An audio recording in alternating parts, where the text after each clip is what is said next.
Good morning, good afternoon, good evening to all of you on the other side. Thank you so much for joining me in the XT podcast, your favorite destination for amazing insights, practical advice, inspiring stories that will help you transform experiences in business, governance, and in life. I'm your host, Ashutosh, and I have a very, very special guest lined up for you today.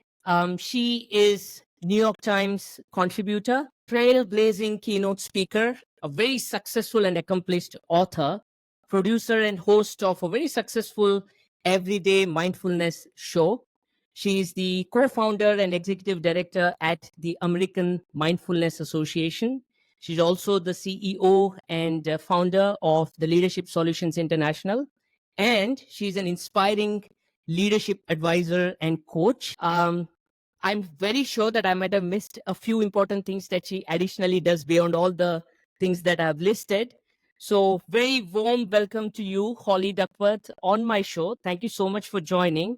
And before you say anything, one question coming your way. Are you really one person, or there are a lot many more people rolled up into one? Ashutosh, you are so kind. Thank you for that wonderful introduction. You always make me smile with that comment about being more than one person. I feel so grateful to do this work and have the opportunity to speak and coach through my training company, and we'll talk a lot about that. And Of course. then to work with a nonprofit association as well. So it is a gift to have a team of staff and partners and volunteers so committed to creating mindful experiences in this world that needs it so much right now. More power to you, Holly, all the amazing work that you do.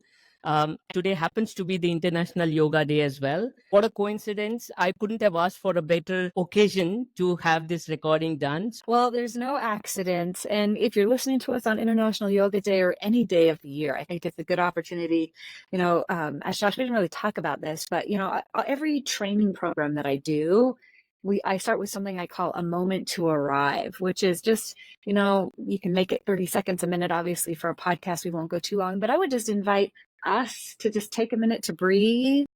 And certainly our listeners, wherever you're coming in from on International Yoga Day, or whenever you get a chance to take this recording, before we dive into the content, let's just take a second, just take a breath in and a breath out. And that gift is all we need to be fully present in the moment in a world of 24/7 podcasts and videos and meetings and audio and social media and work and family obligations that on International Yoga Day, it seems appropriate we would just take a moment to center in, because we have an exciting conversation for the listeners today. Wow, what a refreshing start for the show, Holly. Thank you for doing this. Now that you mentioned mindfulness as well, what does mindfulness mean to you, Holly? How do you define mindfulness?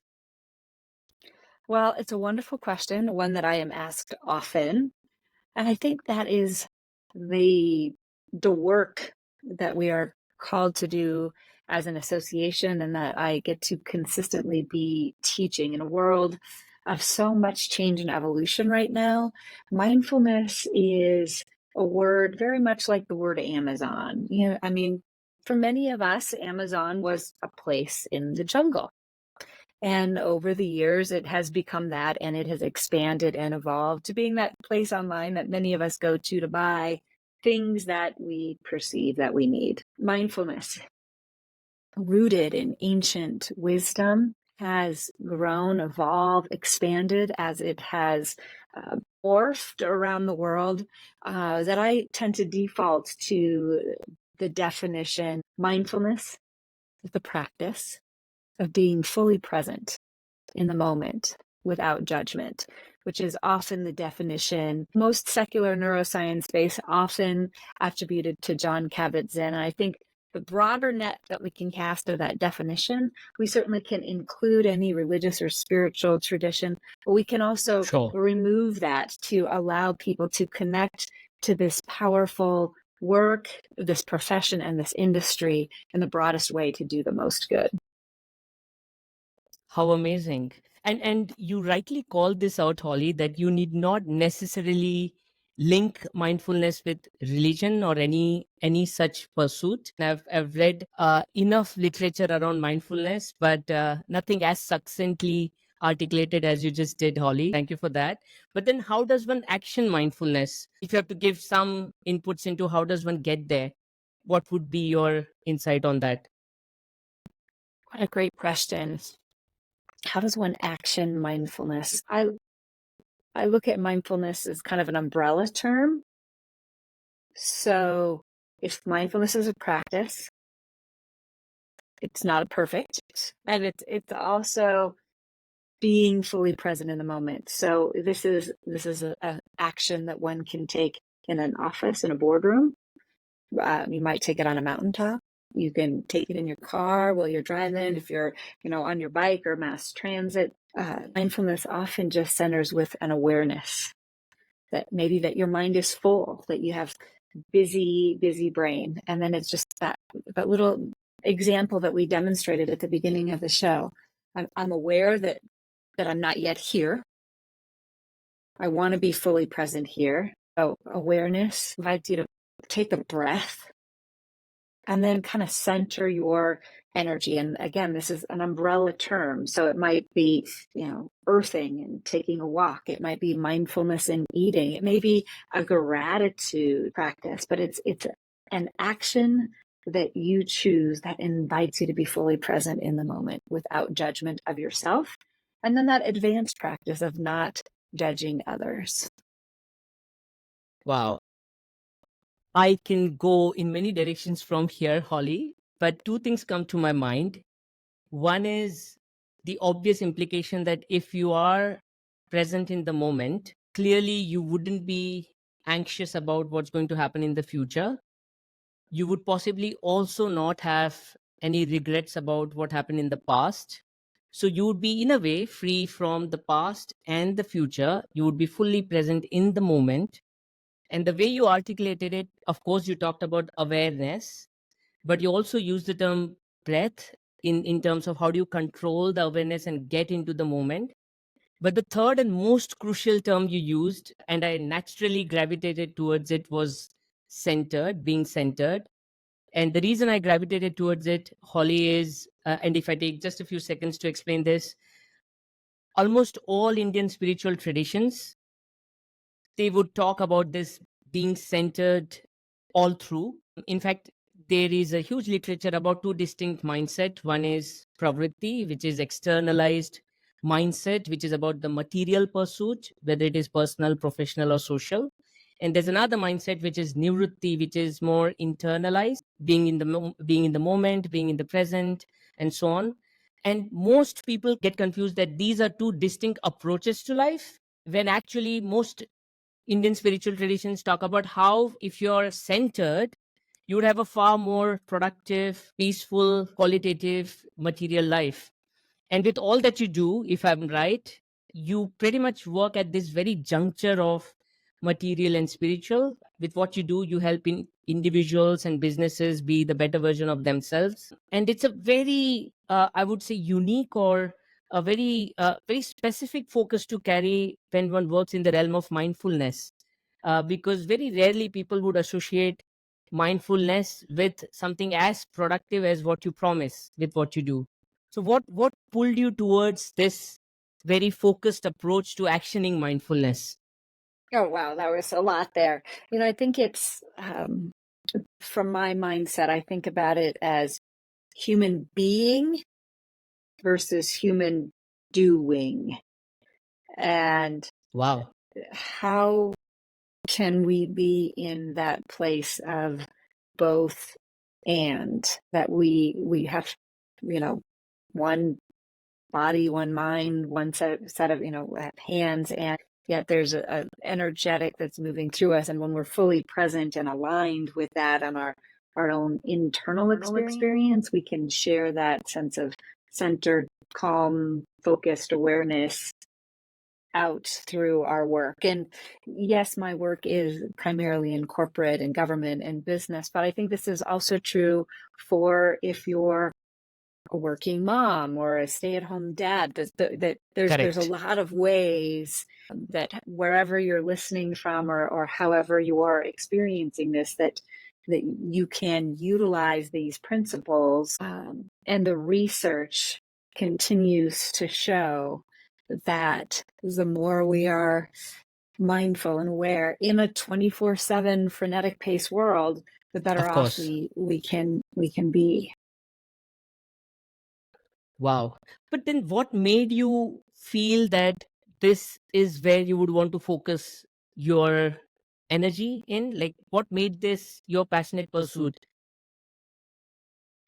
You know, is for many of us in our generation, you go to school and early on, you have to pick a career path. And my career path, it was kind of, I had a business degree and ultimately landed in a career in meetings and events management, which is a 24/7 demanding Sure.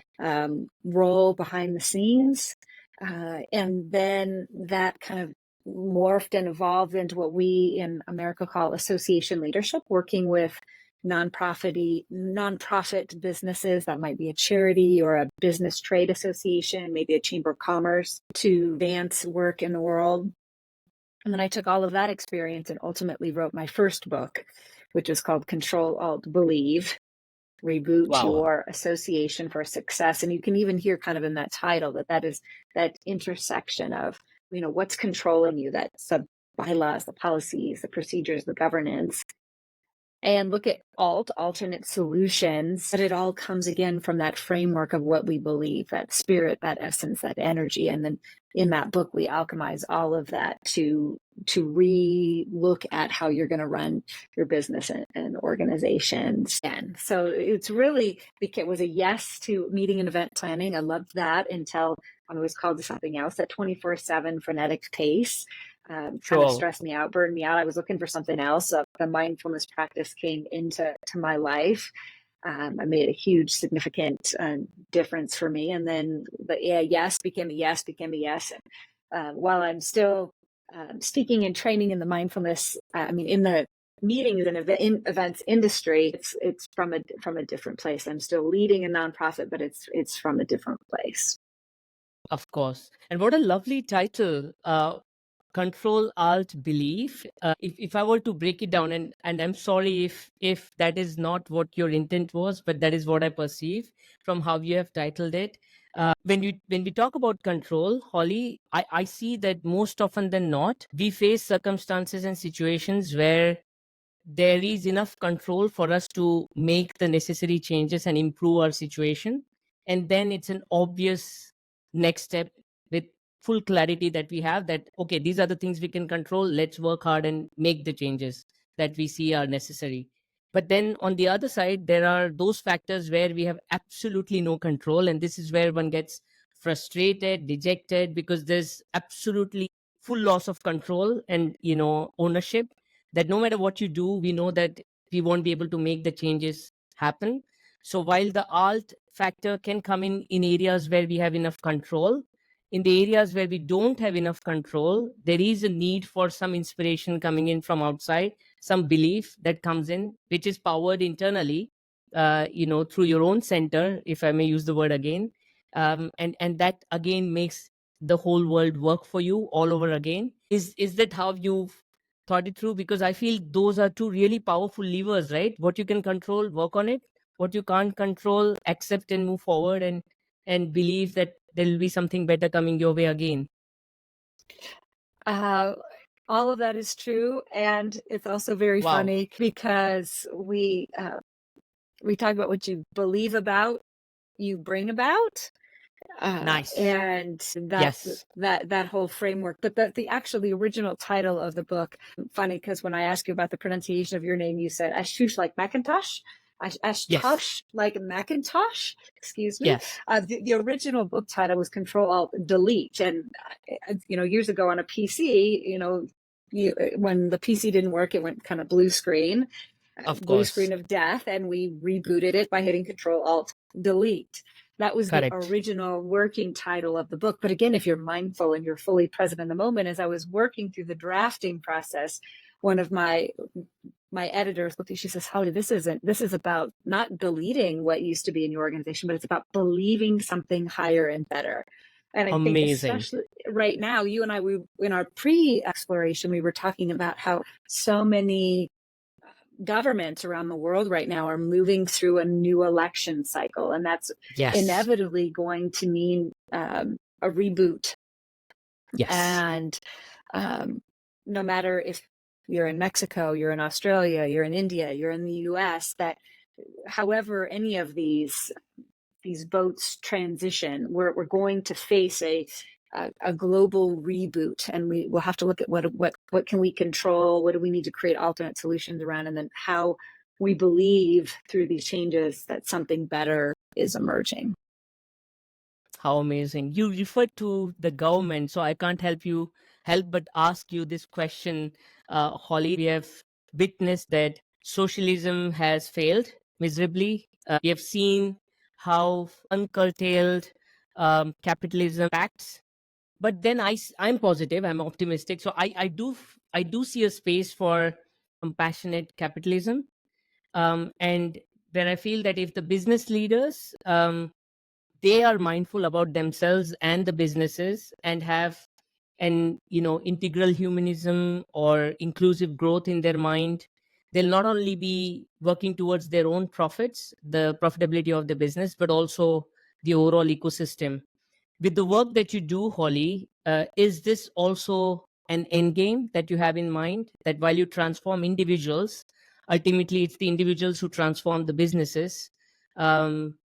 Do you think that's a good ambition to have with the work that you do, and is that what you're chasing as well? The words that are landing interesting for me is the word end game.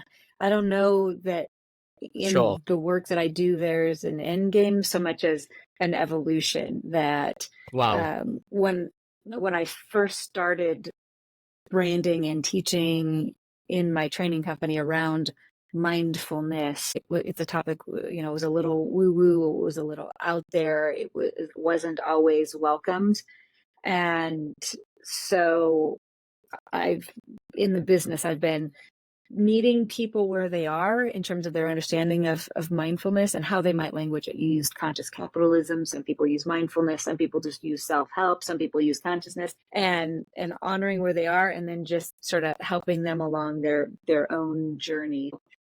I think if all of us are doing the best we can in the world to do that, we're hopefully evolving to a more positive place where, again, there can be that yes and. We need that capitalism, financial circulation, and there's a good in that, and there's a good in that human doing. And it's especially critical now as AI is emerging and evolving and permeating. That's the word I'm looking for. Permeating every aspect of our society. And we're going to have to do a whole nother show on mindfulness and technology and mindfulness and AI. My belief is that while it is our human nature to maybe fall into fear and doubt and lack around AI, it is also our common belief that we need to continue to reimagine that technology will only make our human connection, our mindfulness, our presence even more valuable in the work that we do, and we can leverage that as our unique strategic advantage. Can't agree more, Holly. In fact, you probably would have been the first, or the foremost people who kind of started working on this aspect of mindfulness, like mindfulness and business productivity, mindfulness and business transformation, mindfulness and individual transformation. When you look back, Holly, all the transformations, individual and business, that you have catalyzed with all the work that you do, which are the top few individual and business transformations that come to your mind, and what in your experience led to those transformations being successful? Well, it was a fun read to get this question, and okay, kind of be present with, like, when I do interviews like this, I do my own meditations, opening, centering practice. What's the story that best serves the listener? And two complementary stories come to mind, and the first one is a keynote training at a major conference. I love to do that. If there's organizations out there that are looking for a speaker on this topic, I would love the opportunity to come speak. And one of the transformations I wanted to highlight on the podcast today was I had the opportunity to speak to the Women in Subcontracting Association here. And I picked that story because it is probably one you would not assume, like an industry you would go, well, wait a second, those people might not be into mindfulness. It might be a taboo topic. Yet that industry, like so many, suffers from the same burnout, overwhelm, frustration, exhaustion that so many industries experience. And during that keynote presentation, all of my work is experiential. So, we talk, kind of what is mindfulness?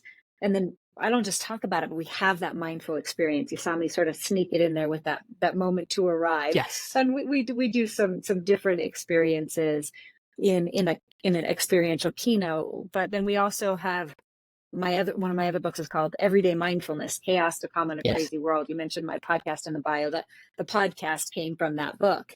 And that's a daily practice of how to set an intention. And again, what we believe about, we bring about. So I taught these women in instructions about the power, taking that breath every day and saying, how do I want to put my energy in motion today?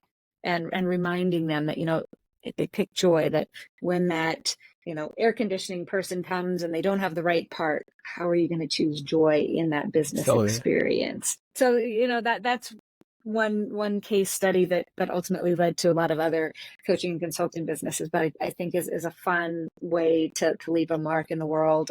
The other one is kind of two put into one. I have an offering we call a mindfulness center or a wellness center. Many industries right now that we're so excited to be back in person. They're doing large trade shows or large conferences. And now it's becoming the norm to have a room dedicated to meditation or mindfulness or quiet. Wow. We know that if you unplug your cell phone and you cycle it off, it works better. Well, that same thing is true for us as human beings. And sometimes we need a space and a permission to unplug ourselves for 2 minutes. Take that breath, especially in a busy networking type conference or convention. And since 2018, I've been providing these wellness experiences. Example is something I call Meetings Industry Colorado. It was a statewide conference. And we had half of the room that was sort of a dim lit, candle lit, inviting people to short workplace meditations. And then the other half of the room I had trainings on what is mindfulness and how do you bring it to the workplace. We also do that same type of wellness center, something called IMEX, the International Meetings Exchange. This is a global trade show. When you walk the trade show floor, you're walking by a booth. It's perhaps Fiji next to Connecticut, USA, next to Tahiti, next to Mumbai, next to South Africa. And it's a global marketplace where people buy and sell meetings and events destinations. And we have had the privilege for the last several years of hosting these mindfulness centers, inviting people to do a loving kindness meditation, visioning for that new contract that they want to sign while they're at that particular event. So that's kind of two different takes on how our training company brings mindfulness into both conferences and keynotes that I thought might inspire your listeners. No, absolutely. And I was interestingly observing how you were choosing the words, because even in the examples you referred to, there's the control, the alt, and the belief as well. The manifestation you referred to that what they're envisioning and how do you help people envision. The reason I asked you these success stories, if I may use the term, is because out there in the world, there are critics. And I have seen that when it comes to specifically mindfulness, what cannot be scientifically proven often is being talked about as, there are terms that are being used as mass hysteria or some such term to convey that there is no scientific basis to this. while of course there's a huge experiential basis to all that we discussed, and there's a lot that can be talked about phenomenologically. But interestingly, thanks to you, I got a proper white paper about a scientific research that was done to prove that there is enough merit in mindfulness and its positive impact to individuals. So now it's not just a phenomenological or experiential proof, but now there is enough scientific proof that's available as well. So beyond the success stories to prove that there is a credible kind of backing to this work, are you happy and more positively motivated that there is enough and more scientific credence coming in as well to mindfulness? Some will, some won't, someone's waiting. And I pause in that to say, earlier in my career, I felt like I was in a evangelical role. I had to convert everybody to mindfulness. And what I have come to know is that is not what I'm here for. Someone is in an audience, someone's in a wellness center, somebody's listening to this podcast, and they have a curiosity in themselves. Let's lean into that and meet them where they are and help them on the journey. Some are like, absolutely not. I'm not interested. Thank you very much for being willing to listen to the show so far. It's okay. Go on about your work. And, some will, some won't, somebody's waiting. And if you're one of those people that's on the fence, gosh, I'm not so sure about this, then find a tool that might work for you. It might be a research paper. It might be, hey, I'm just going to go for a walk and I'm going to turn my cell phone off for 5 minutes. The research has been emerging. When I started teaching this work, and 20 years ago, there was 5 or 6 research studies a year. I mean, very, very little research dedicated to mindfulness. Now there's hundreds of thousands of articles from respected universities around the world that are tapping into this work. And some of it comes through the corporate work that I do. Some of it is coming through healthcare research, and more that intersection of technology and mindfulness practices. If this is an area that you're interested in, I certainly invite you to check out our association, the American Mindfulness Association. It's an emerging profession, and it's created as that ecosystem so that there's multiple modalities of teaching mindfulness. MBSR, mindfulness-based stress reduction, being one training, but there's also MBCT, there's positive psychology, there's trauma-informed mindfulness. We're talking on International Yoga Day. Some folks come through that yoga training, and I want there to be a place in the association for that ecosystem of conversations, to be a good global citizen, to say, in India, we have this word, and thank you so much for sharing those words for me, and we experience it this way.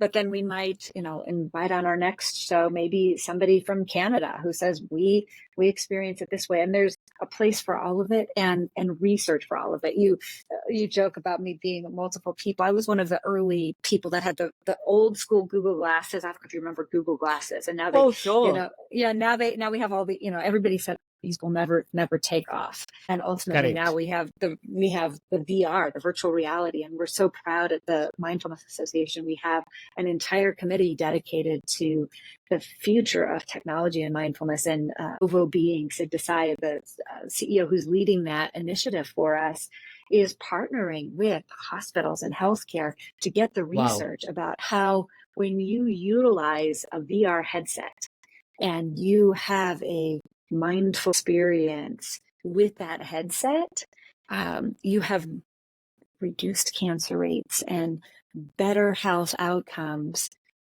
Even if you might be physically bound by a hospital room, you can take yourself fully present in the moment with a VR headset to a more calming place that allows your body to rest and digest and reset itself and heal itself in more profound ways. Now, don't get me wrong, there's a lot of us who still love the traditional mindfulness, but can we curate a conversation where it can be yes and we can have research on both ends of that spectrum to support you creating your highest and best life that becomes your highest and best workplace? Sorry, that was a very long answer to a very short question. No, but very accurate one, Holly. I can't agree more with all that you said. In fact, the to all the listeners as well, right? Like when they go back and think about their own individual experiences, why is it that we come out refreshed from a movie theater? Why is it that one good conversation with a like-minded person, which is intellectually stimulating, emotionally stimulating, you come out refreshed? Why is it that one good song, one nice coffee, a good visual, a rain, it just refreshes you because you're in the moment? And we have all experienced that positive surge of energy when we are in the moment and we've lived those couple of minutes staying focused on the now. So when it's experientially already experienced and proven, as you rightly said, some will, and for those who won't, maybe not now, maybe later. But more importantly, for those who can use this tool and benefit, why not, right? More power to anyone and everyone who is open to practice this. But on that question, then you also mentioned stress, Holly. I see that we live in a far more increasingly stressful world today, whether it's a teen, a student, a professional, a parent.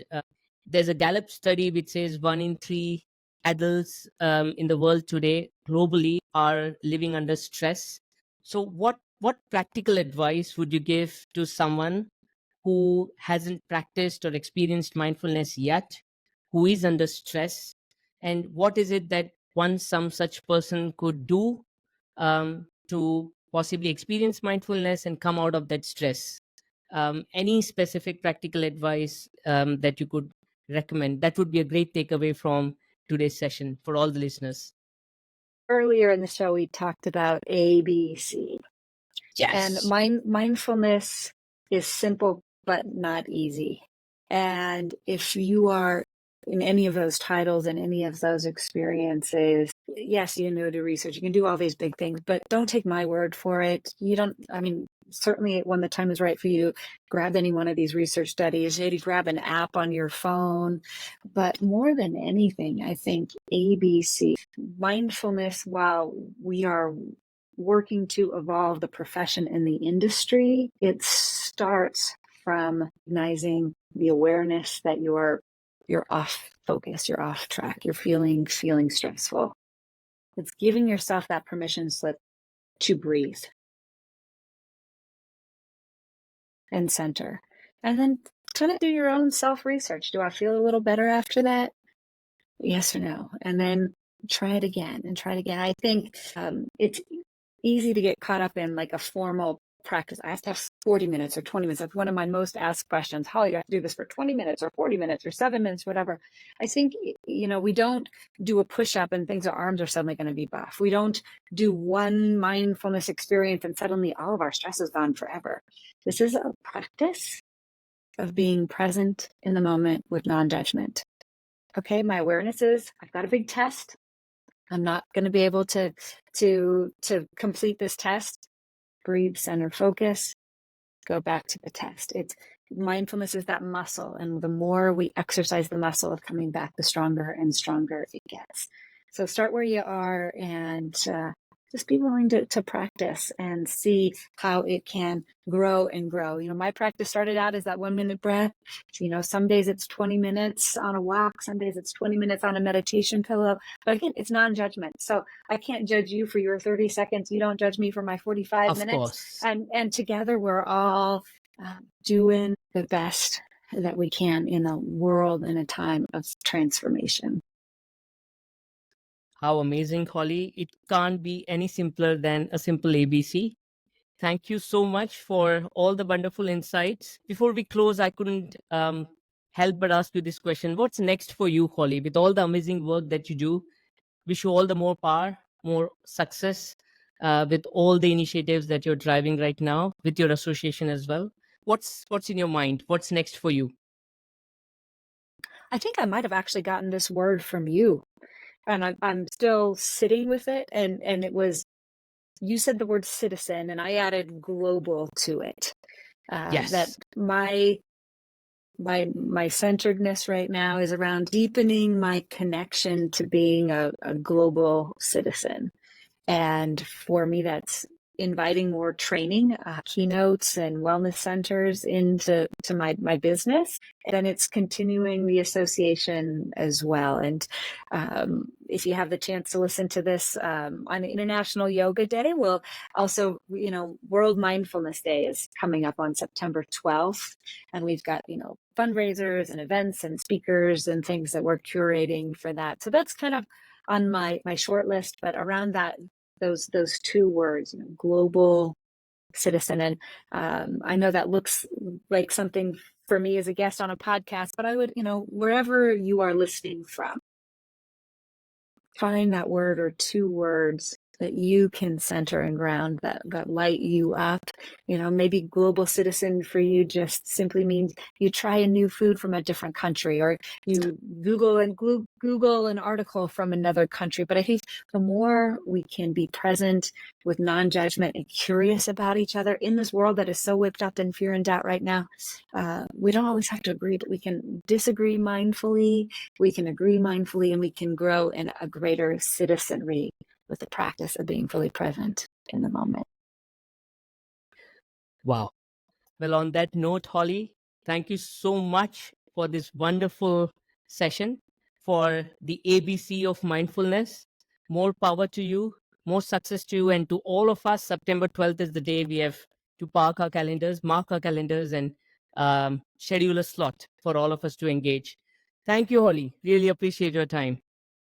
My pleasure. Mindful Matters. Make it a great day. Wonderful. On that note, thank you, everyone. Thanks for logging in. And that was today's episode for you. I hope you enjoyed it. And if you did, don't forget to like, share, and subscribe to spread the love. For me, this very space of experience transformation is no longer just a passion project, but instead, it is soon becoming the very purpose of my life. I genuinely believe that we shouldn't just live life, but instead fully experience it. Individuals, I believe, who truly experience life in such deepest sense can become responsible citizens and leaders, catalyzing inclusive and sustainable growth. That's why in this podcast, you will continue to hear from a diverse range of guests sharing their stories across individual, citizen, and customer experience editions. Thank you for tuning in, and I'll see you in the next episode.